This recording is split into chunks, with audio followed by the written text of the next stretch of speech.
How you doing, boxing fans? This is Boxing Fans 1 with my Bernard Hopkins Chad Dawson prediction. It is for Hopkins WBC light heavyweight title. Before I get down to my prediction, I just want to ask you guys, who's your boxing hero? Mine's Bernard Hopkins, and the British middleweight Michael Watson. So let me know who your boxing heroes are. Leave me a comment with your boxing heroes.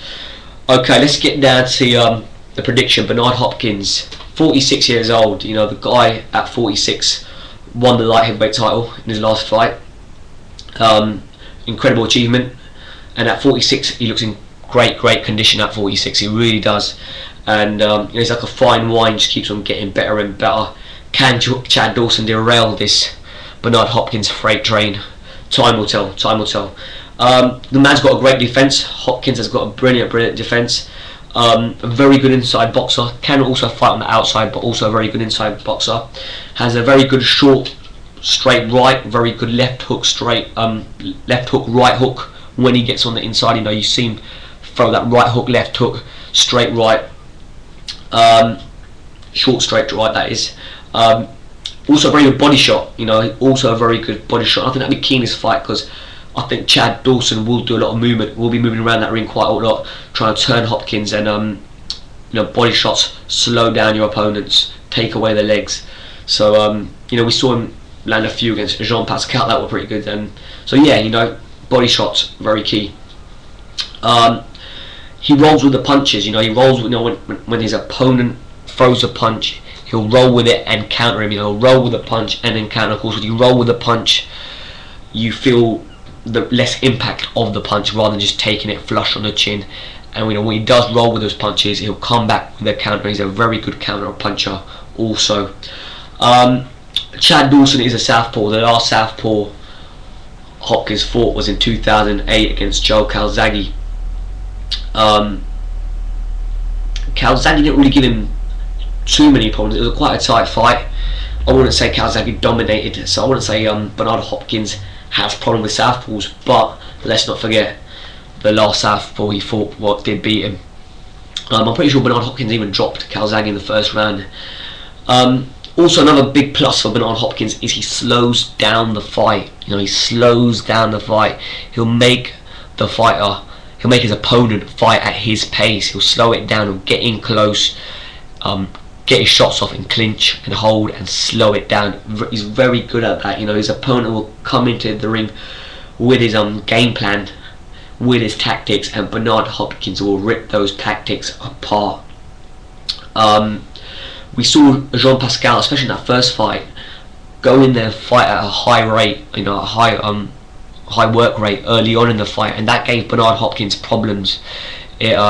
Hopkins got dropped twice in that fight early on, even though both knockdowns didn't really give. Hopkins wasn't dazed by those knockdowns, but they were knockdowns.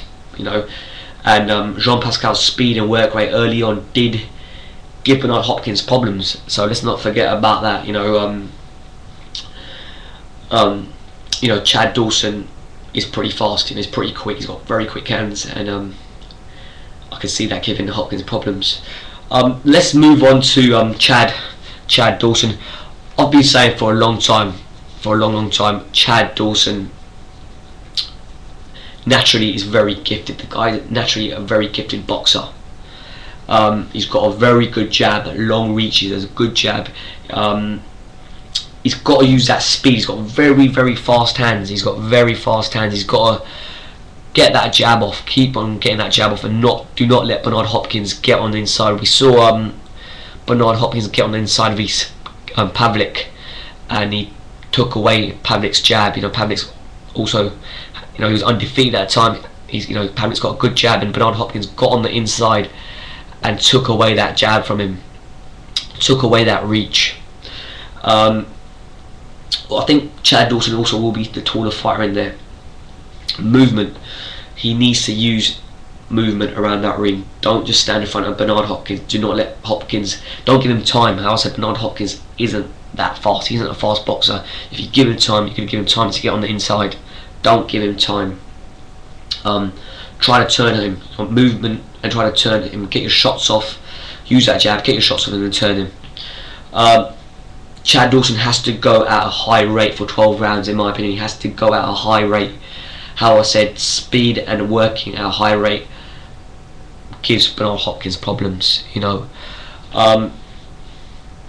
Hopkins has got a great boxing brain. He really does have a great boxing brain.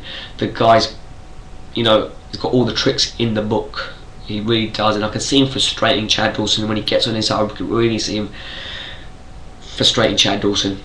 But if he works at that high rate, I could see it the other way around. I could see Chad Dawson frustrating Bernard Hopkins. He can't get lazy in there, Chad Dawson. He can't get lazy. If he gets lazy, how I said, Hopkins will make will make Chad Dawson fight his fight. He'll slow it down. Don't get lazy in there, or you're going to give away rounds. If you fall asleep in there, Bernard Hopkins is going to take control. He's going to take control. Chad Dawson is open to counter shots. He's open to counter shots. And House of Bernard Hopkins is a very good counter puncher. And so yeah, he's got to be careful there. He's got to be careful there. In my opinion, I'm just going to say this is a 50-50 fight in my book. It really is. I know Bernard Hopkins is the favourite, but it's a 50-50 fight in my book. You don't bet against Manny Pacquiao. You don't bet against Floyd Mayweather, and you don't bet against Bernard the Execution Hopkins. So my prediction is a points victory for Bernard Hopkins. I wouldn't be surprised if it's a split decision, but I'm going for a points victory for Bernard Hopkins. I think he's just got too much experience. He's got too much experience. He knows all the tricks in the book, and he's if you look at, he hasn't lost since 2008. He's in this sort of role at the moment of just taking on younger guys and just improving and just going through these opponents. And we saw it against Jean Pascal, both of the fights. He performed brilliant in both of the fights. He took care of Roy Jones. Even though Roy's old, he took care of him. He won that fight. There's a win there on his record. I think he fought someone in between that. The Kelly Pavlik performance, that was an undefeated Kelly Pavlik. Okay, Pavlik has fallen off the wagon. Now he has fallen off the wagon. But it was it's all thanks to that Bernard Hopkins schooling that made Kelly Pavlik the fighter he is now. He's lost confidence, it seems, and it was that schooling that Bernard Hopkins gave to him that has produced this, from Kelly Pavlik. In my opinion, he took away Kelly Pavlik's heart.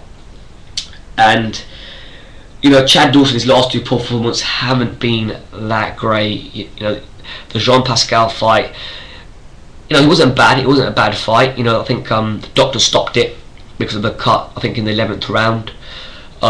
Chad Dawson was coming on strong in the later rounds. In my opinion, I thought he was going to maybe knock out or stop Jean Pascal, but the doctor stepped in with that cut on Chad Dawson's eye, and he lost it. He lost that fight. It's a 50-50 fight, I said, but I'm going to roll with a Bernard Hopkins points victory. Give me your feedback. What do you think is going to happen? Oh, of course, also one more thing. Emmanuel Stewart was working with Chad Dawson. He has split up with Chad Dawson now. I think, I don't know what's happened there. They both have gone their separate ways.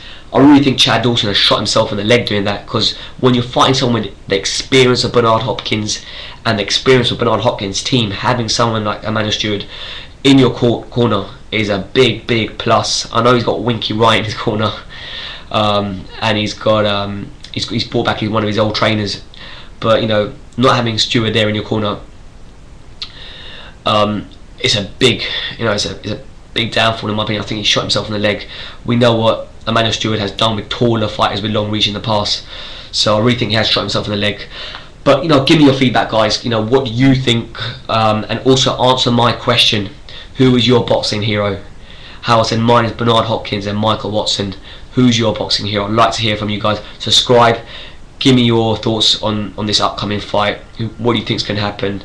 I'm rolling with a Bernard Hopkins points victory. Wouldn't be surprised if it's a split decision. 50-50 fight in my opinion, but I'm going for Bernard Hopkins on points. Thanks for listening, guys, and let me know your thoughts.